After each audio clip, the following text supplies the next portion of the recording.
आज की भागदौड़ भरी जिंदगी में सांस की तकलीफ यानी अस्थमा एक बहुत ही आम लेकिन गंभीर बीमारी बन चुकी है।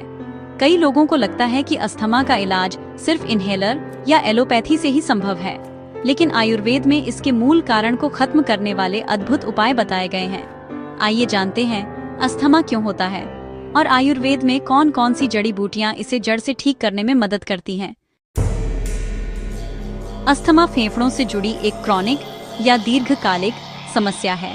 इसमें व्यक्ति को सांस लेने में कठिनाई होती है, छाती में जकड़न, खांसी और सीटी जैसी आवाज आने लगती है।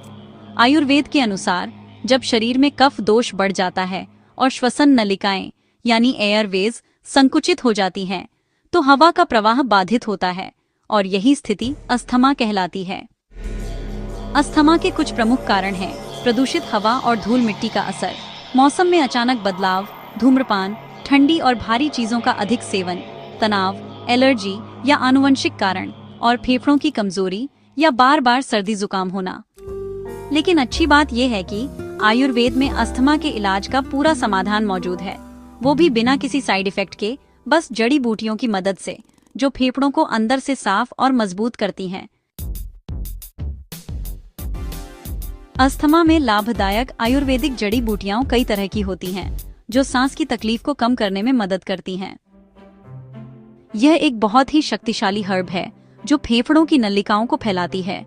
ये सांस लेने में आसानी देती है, कफ को पतला करती है और अचानक होने वाले अस्थमा अटैक से राहत देती है। वसा फेफड़ों की सफाई करती है, कफ को बाहर निकालती है और खांसी व सांस की तकलीफ को कम करती है। इसकी पत्तियों से बना काढ़ा अस्थमा में बहुत लाभकारी होता है। यह एक कफ नाशक और फेफड़ों को बल देने वाली जड़ी बूटी है। यह सांस की नलिकाओं में सूजन कम करती है और ब्रोंकियल ट्यूब्स को खुला रखती है, जिससे सांस सामान्य रूप से ली जा सके। यह फेफड़ों में जमा कफ को निकालने में मदद करता है। इसमें एंटी एलर्जिक गुण होते हैं जो अस्थमा और सर्दी जुकाम में राहत देते हैं। आयुर्वेद में तुलसी को मदर ऑफ हर्ब्स कहा गया है। यह श्वसन तंत्र को मजबूत बनाती है, संक्रमणों से रक्षा करती है और सांस लेने की प्रक्रिया को सहज बनाती है। तुलसी का रस या चाय अस्थमा में बहुत असरदार है। ये गले की खराश और खांसी में आराम देती है। ये फेफड़ों की सूजन को कम करती है और कफ को पतला करती है। मुलेठी की चाय या पाउडर अस्थमा रोगियों के लिए बहुत उपयोगी है। यानी सूखी अदरक फेफड़ों को गर्माहट देती है, बलगम को पिघलाती है और सांस की नलियों में जमी रुकावटें खोलती है। यह अस्थमा के साथ सर्दी जुकाम में भी राहत देती है। फेफड़ों की क्षमता बढ़ाने में पिप्पली बहुत लाभकारी है और श्वसन नलिकाओं को खुला रखती है। यह ट्रिकाटू नामक आयुर्वेदिक संयोजन का हिस्सा है जो कफ को नष्ट करता है और इम्यूनिटी बढ़ाता है। लिसोड़ा का फल फेफड़ों के लिए टॉनिक का काम करता है। ये गले की सूजन कम करता है और सांस की नलियों को चिकना रखता है, जिससे सांस लेने में आसानी होती है। यह अस्थमा और खांसी में सबसे प्रभावी जड़ी बूटियों में से एक है। यह कफ को बाहर निकालती है और फेफड़ों में ऑक्सीजन का प्रवाह बढ़ाती है। बहेड़ा त्रिफला का मुख्य घटक है। यह गले को साफ करता है, कफ को कम करता है और सांस लेने में सहूलियत देता है। निर्गुंडी सूजन और दर्द को कम करती है।